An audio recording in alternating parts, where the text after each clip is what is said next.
If you're in the market for a compact, low-profile keyboard with gaming features, there actually aren't that many options on the market that combine an all-purpose multi-OS mechanical experience with gaming performance. Enter the Falchion RX from the ASUS ROG line, a low-profile keyboard with optical switches, multi-point wireless connectivity, Windows and Mac compatibility, customization, great battery life, and of course, high polling rates. Let's take a closer look and see how successfully it combines gaming performance with everyday use. Before we dive in, I want to mention that this video is not sponsored and ASUS did not send me the Falchion RX, I purchased it myself. I do have an Amazon affiliate link in the description for you if you're interested in picking up the Falchion RX and you'd like to support this channel. Right out of the gate, I want to say that this keyboard has surprised me in how much I've enjoyed using it with my MacBook. And my top priorities are mainly just solid wireless connectivity and typing feel and sound. And of course, the ability to customize because I usually do some remapping or add a macro or two. I didn't expect this to be a keyboard that I truly enjoyed typing on for everyday use with my MacBook, but I really did. It's not perfect though, so let's cover the specs first and then we'll talk about the pros and cons. Keep in mind, I'm reviewing this mainly from the perspective of a mechanical keyboard enthusiast, as I don't do a whole lot of gaming, so I won't be doing an in-depth analysis on the gaming performance. The ASUS ROG Falchion RX is a low-profile keyboard with a compact 65% layout, and there is currently only one color option. There is a UK layout option available. The construction is aluminum for the top and plastic for the case bottom, and the dimensions are 306 by 110 by 26.5 millimeters, and the weight is 595 grams or 1.3 pounds. Sound dampening comes in the form of 2 layers of silicone foam inside the case. There are 2 position fold-out feet for a total of 3 typing angles. Connectivity includes Bluetooth for 3 devices, 2.4 GHz with 1000 Hz polling rate, and USB-C wired also with 1000 Hz polling. The 2.4 GHz receiver features the ASUS Omni receiver functionality, which allows multiple devices to use a single receiver. There is a magnetic storage slot for the receiver on the back of the case. The top left of the case features a multi-function touch control with options to control volume, track selection, backlight level, and additional options via the customization software. The switches are ASUS ROG optical low-profile switches available in linear or clicky options. Pre-travel is 1mm with 40-gram actuation force and 55-gram bottom-out force. The switches are not hot swappable and do not have MX-style keycap connectors. The keycaps are ABS shine-through with sub-legends and have a UV coating that ASUS states will prevent shine. The Falchion RX is compatible with Mac and Windows, and there is a dedicated OS switch next to the connection switch. Battery life is up to 430 hours with the backlighting turned off. ASUS does not provide a battery life estimate with the backlighting on. There is a battery level indicator accessible with a key command. The Falchion RX can be customized with Armory Crate software available for Windows and Mac. Customization includes remapping, adding macros, the touch functions, and lighting. The Falchion RX is available from multiple online retailers, including Amazon, for a price of $169.99 US.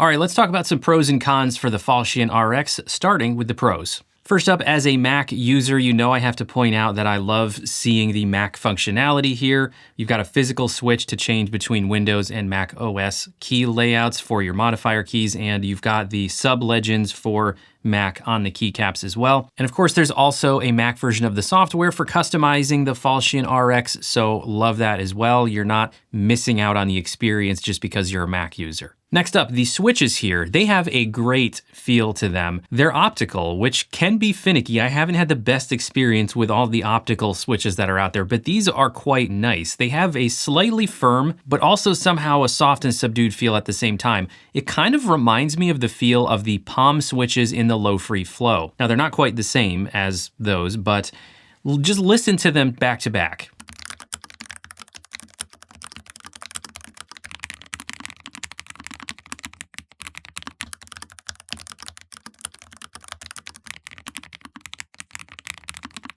They're also very smooth. There is no scratchiness at all here. Just very enjoyable from an everyday typing standpoint. And for gaming purposes, there's only 1 millimeter of pre-travel. And I actually made an error or two just by resting a finger on one of the keys and it registered as a key press. So that can be a little annoying, but thankfully the actuation force is also not super light. If you combine very short pre-travel with really light force, like less than 40 gram, then they become annoyingly easy to press.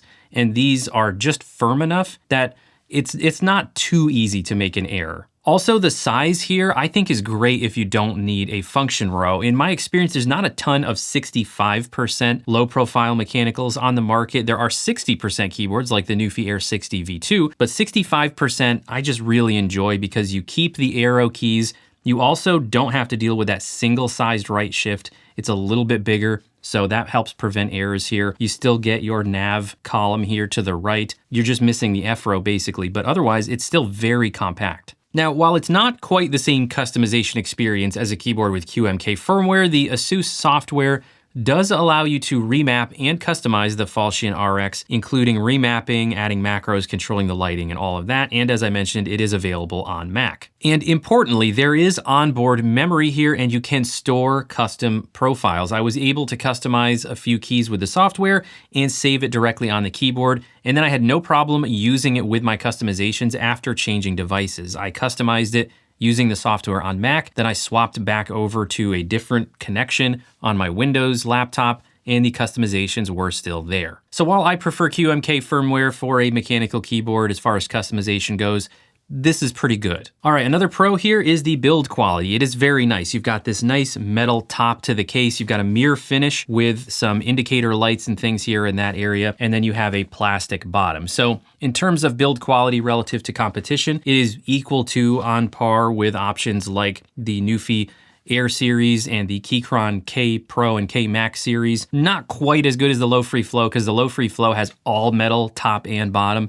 So it just feels a little more premium, but this does feel very nice. It's also not so lightweight that it feels cheap. It's got a little bit more heft to it than you would think for a keyboard this small, which is nice. The touch control also is not as gimmicky as I thought it was going to be. It actually works pretty well. You can do things like change the volume, advance, to the next song on your music player. It's actually pretty cool and it works well. There wasn't a lot of fiddling around with it not working. So it actually, I thought, was a better implementation than I thought it was going to be. And now one of the biggest pros for this keyboard, in my opinion, is the battery life. It is fantastic. If you're not using the backlighting, you're gonna get 400 plus hours of battery life out of this thing, which is fantastic for such a small wireless keyboard. In fact, the whole time I've been testing this, which is over 2 weeks at this point, the battery level has not changed. Another pro here is the 2.4 gigahertz because not only is it a high polling rate 2.4 gigahertz that is definitely suitable for gaming use, but also importantly, it was very stable for me. I used it in a couple different positions on both a Mac and a Windows laptop and had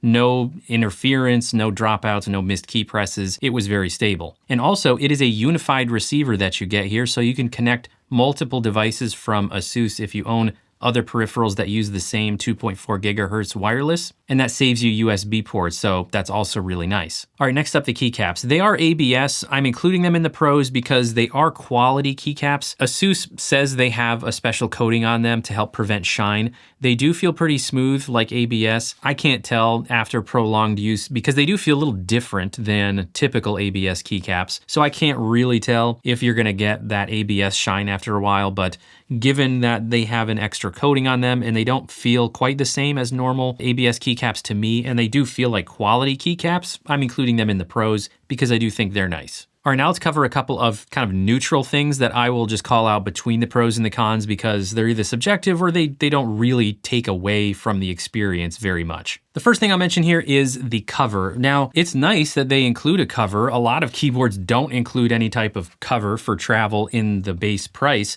But this cover, it doesn't really stay on here all that well. It's basically just adhering with a little bit of friction from some silicone padding that's on the inside. So, you just kind of slide it on over the top and it's supposed to grab onto the sides, but it kind of doesn't really stay on here all that well. And I tried flipping it around in both directions to make sure I wasn't doing something wrong here, but no matter what, it doesn't want to stay on very secure. So I'm not really sure what the point of it is other than being a dust cover. Another thing I'll mention here is that the switches are not hot swappable. Normally I would actually call that a con because, you know, being able to put in your own switches or change out the switches is part of the fun experience of mechanical keyboards. And sometimes it is a kind of a big con in my opinion, especially if the switches that come in the keyboard are not that great. But in this case, I find these enjoyable enough that I'm not calling it a really big deal or a big con that they're not hot swappable. So I don't consider that a big deal for this particular keyboard, but you could definitely consider that a con if that's more important to you. All right, now let's talk about a few cons here for the Falchion RX. To me, there's not that many things that are a big deal for this keyboard that would be deal breakers, but one of the bigger cons for me here is these switches. They're not MX. They have a unique 4-point connection with the keycaps, so that means you cannot easily swap or replace the keycaps if you don't like these. Or maybe you just want to change up the color profile and you would like a different color theme for the keycaps. There's just not going to be that many options on the market compared to MX style keycaps. Now, another con for me, but also not for all people, is that you cannot use the Falchion RX on top of a laptop. And that is because of the positioning of the rubber feet here. These feet are not thin enough to slide in between a row of laptop keys, and they are not positioned off to the side, so they will not rest on the outer edge of a laptop. So that's kind of a shame. One other small con that I have here is getting maybe a little nitpicky, but this little mirrored accent across the top, it's probably not the most durable. From what I can tell, it seems like it's the kind of material that, well, it definitely picks up fingerprints super easily, but you shouldn't be banging into this frequently because it's a very thin little area at the top of the keyboard. But if it does come into contact with a hard surface, it kind of feels like the kind of material that probably will pick up a scratch. And then scratches are very noticeable because of the mirror finish. So that's sort of a potential con. It's a maybe, not a big deal, but wanted to mention it. All right, so considering all the pros and cons, would I recommend the Falchion RX? Well, it depends, but for some users, yes, I would. The price might seem a bit high for a compact, low-profile keyboard, but let's remember, the low free flow is also priced at $169, and although the construction might be a little bit more premium because it is all metal, you've got a little bit of flex in the typing feel, which you don't have here. This is a pretty firm typing feel. The flow is lacking any customization options whatsoever. You cannot customize it in the firmware at all, and the battery life is nowhere near as good as the Falchion RX. Now, it is more expensive than options like the K3 Max from Keychron and the Newfie Air 75 V2 or Air 60 V2, and those options both offer 2.4 gigahertz with 1000 hertz polling rate and QMK firmware. However, they don't offer multi-device connectivity with 2.4 gigahertz, and their battery life is also less, still good, but also less than the Falchion RX. However, all of those other options that I just mentioned, except for the Air 60, are 75%, so they have a function row,